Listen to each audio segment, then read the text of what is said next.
can see right through you. You seem like the type to love 'em and leave 'em and disappear right after the song. So give me the night to show you and hold you. Don't leave me out here dancing alone. Can't make up your mind, mind, mind, mind, mind. Please don't waste my time, time, time, time, time. Assalamualaikum warahmatullahi wabarakatuh. Perkenalkan, kami dari kelas C9 kelompok 2. Di sini kita akan melaporkan hasil studi pelayanan bisnis di salah satu UMKM, yaitu Erlas Beauty. Adapun anggota dari kelompok 2 yaitu saya Tiara Andrea Meirani, kemudian saya Dewi Pratiwi, dan saya Tasya Fitri. Oke, pada bab 1 di poin pertama kita membahas tentang profil perusahaan. Profil perusahaan yang kita teliti yaitu Erlas Beauty. Erlas Beauty adalah sebuah perusahaan atau UMKM di bidang pelayanan jasa kecantikan, khususnya pemasangan bulu mata palsu atau yang biasa disebut dengan eyelash extension. Erlas Beauty ini didirikan oleh salah satu anggota kelompok kami juga, oleh RR Dewi Pratiwi pada tahun 2021. Yang berada di Jalan Ranca Bentang nomor 24, Kelurahan Ciberem, Cimahi Selatan. Dengan memberikan kualitas yang terbaik dan harga yang terjangkau, menjadikan Erlas Beauty salah satu salon kecantikan yang banyak diminati oleh customer di daerah Cimahi Selatan. Untuk poin kedua tentang rencana pengembangan, di Erlas Beauty hanya menyediakan treatment eyelash extension, maka kami akan memberikan inovasi treatment baru seperti nail art dan henna alis, dan yang sudah berjalan selama kami meneliti itu adalah nail art. Lanjut di bab 2, di poin pertama kita membahas tentang analisis potensi pasar. Yang pertama itu ada segmentasi demografis. Target pasar di segmentasi demografis ini adalah dari usia 18 sampai 40 tahun, dari remaja ke lansia, dan juga tidak memandang status ekonomi juga. Dari semua kalangan bisa melakukan treatment di Erlas Beauty ini, dari mulai pelajar, mahasiswa, ibu rumah tangga, buruh, karyawan, dan profesi lainnya. Untuk segmentasi geografis, Erlas Beauty karena berada di Cimahi Selatan, maka kita menargetkan untuk masyarakat yang berada di Cimahi Selatan. Namun dengan adanya inovasi teknologi, kita bisa menyebarluaskan sehingga pemasarannya bisa lebih luas, lebih terjangkau untuk wilayah-wilayah di luar Cimahi Selatan. Lalu ada analisis SWOT. Yang pertama, strength atau kekuatan. Strength atau kekuatan yang dimiliki Erlas Beauty ada beberapa. Yang pertama, kualitas bahan yang super premium, lalu bisa request sesuai kemauan konsumen, harga lebih terjangkau, kita juga menyediakan pelayanan home care, ada garansi juga selama 3 hari, dan pelayanan yang kita berikan itu sangat memberikan kepuasan terhadap konsumen. Lalu ada weakness atau kelemahan. Kelemahan yang dimiliki Erlas Beauty yang pertama, kurangnya SDM atau tenaga kerja, sehingga menimbulkan menunggu lebih lama jika konsumen membludak gitu. Lalu yang kedua, fasilitas yang kurang lengkap. Selanjutnya ada opportunity atau kesempatan. Opportunity atau kesempatan atau peluang yang dimiliki Erlas Beauty ada beberapa. Yang pertama, karena Erlas Extension ini sedang banyak diminati oleh para kaum perempuan, ini menjadi salah satu salon kecantikan yang dicari gitu. Lalu harga yang lebih terjangkau, ini juga menjadikan customer banyak mencari harga yang terjangkau tapi tetap bisa terlihat cantik. Yang ketiga, dengan adanya fasilitas yang diberikan oleh Erlas Beauty yaitu home care, ini juga menjadi daya tarik tersendiri untuk para customer. Ada threat atau ancaman. Yang pertama, harga baku yang terus naik. Yang kedua, semakin banyaknya pesaing dengan bisnis yang sama. Yang ketiga, munculnya pesaing yang banyak membanting harga dengan pelayanan yang sama.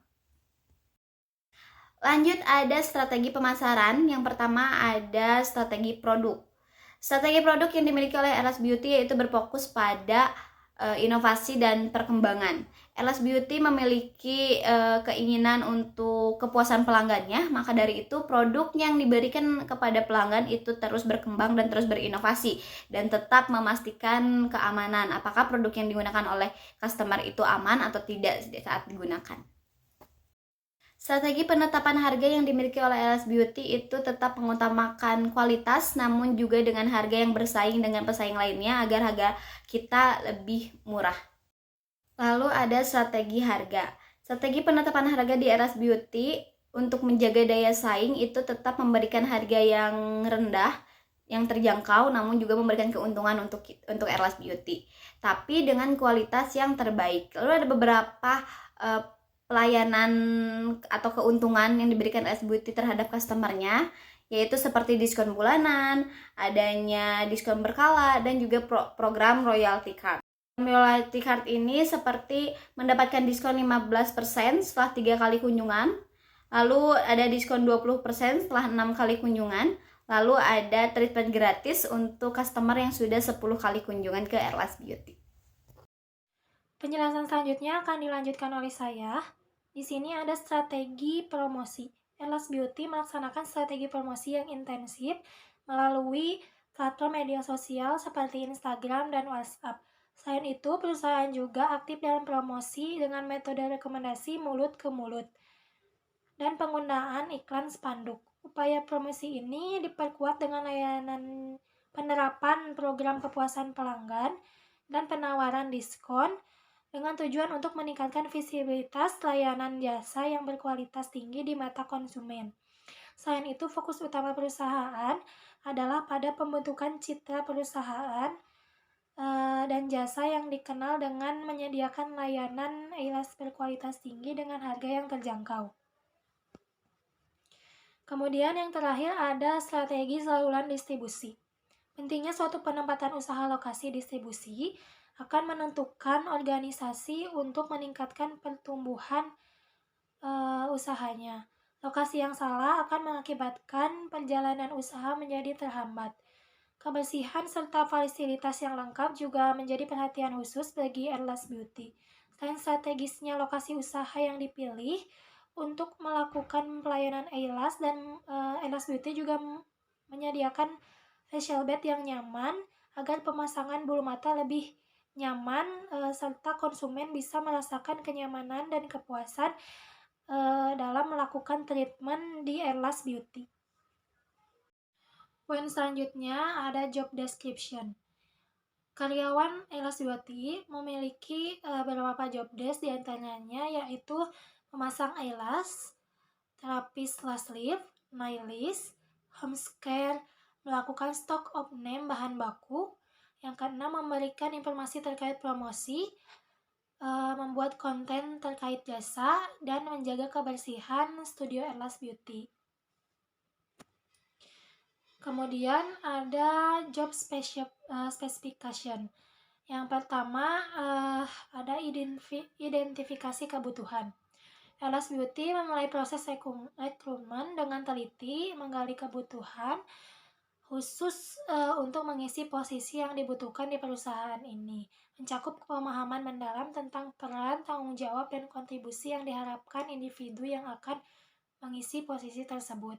Yang kedua ada deskripsi pekerjaan. Perusahaan merinci tugas dan tanggung jawab secara rinci dalam deskripsi pekerjaan untuk karyawannya. Dokumen ini menjelaskan dengan jelas tujuan pekerjaan dan tingkat keterlibatan yang diperlukan. Hal ini bertujuan agar karyawan dan calon karyawan dapat memahami secara menyeluruh apa yang diharapkan dari mereka. Yang ketiga ada kualifikasi. Elas Beauty menetapkan kriteria kualifikasi minimum bagi karyawannya, termasuk persyaratan pendidikan, pengalaman, dan keterampilan khusus. Tujuan dari langkah ini adalah memastikan bahwa individu yang direkrut memiliki kemampuan yang sesuai dengan tuntutan posisi yang sedang dibuka. Yang keempat ada tanggung jawab. Dalam upaya untuk memberikan gambaran yang jelas tentang peran setiap karyawan, perusahaan merinci tanggung jawab utama yang harus diemban oleh pemegang posisi. Hal ini tidak hanya membantu dalam penilaian kinerja, tetapi juga memperjelas harapan terkait dengan tugas sehari-hari. Yang kelima ada kompetensi. Atlas Beauty mengidentifikasikan dan menyoroti beragam kompetensi yang diharapkan dari pemegang posisi ini, mencakup tidak hanya kemampuan teknis, tetapi juga kemampuan interpersonal dan manajerial. Langkah ini membantu memastikan bahwa karyawan memiliki keterampilan yang diperlukan untuk berhasil dalam lingkungan kerja yang dinamis. Yang selanjutnya ada sistem kompensasi. Kemudian aspek finansial atau keuangan. Poin pertama yaitu kebutuhan investasi. Dalam tabel tersebut menunjukkan rincian modal investasi untuk peralatan dan barang yang dibutuhkan dalam usaha Atlas Beauty. Investasi mencakup berbagai item seperti motor Honda, perabotan seperti sofa dan meja, peralatan nail art, kursi, lampu, pinset dan kipas angin, UV LED, mesin drill nail art, dan rak.